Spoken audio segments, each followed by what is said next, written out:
RTC Asia ఖండంలోనే ఒక గొప్ప సంస్థ.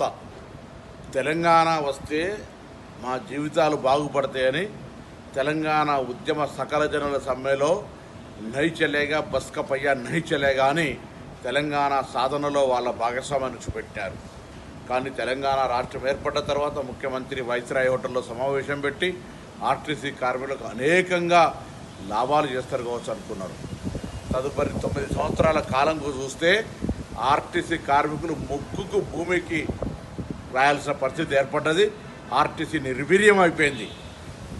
ఈ ప్రభుత్వం ఇచ్చిన హామీలు, నేను కొత్తగా ఏం కూడా అడుగుతలేం, ప్రభుత్వం ఇచ్చిన హామీలు ఆర్టీసీ కార్మికులకు నెరవేర్చమని డిమాండ్ చేస్తూ ఉన్నాం. లేనట్టయితే ఆర్టీసీ కార్మికులారా, తెలంగాణ ఉద్యమకారుడిగా మీకు చెప్తా ఉన్నాం, ఇలా తెలంగాణ సాధనలో మీ పాత్ర మర్చిపోయేటువంటి వాడు మూర్ఖుడు, శవాల మీద పేలాలు వేరుకుంటున్నటువంటి వాళ్ళే. కానీ రాబోయే కాంగ్రెస్ ప్రభుత్వంలో సోనియా గాంధీ గారు ఇచ్చిన తెలంగాణలో తప్పకుండా మీకు న్యాయం జరిగే విధంగా కార్యక్రమం తీసుకుంటామనే విశ్వాసాన్ని ఇస్తా ఉన్నాం.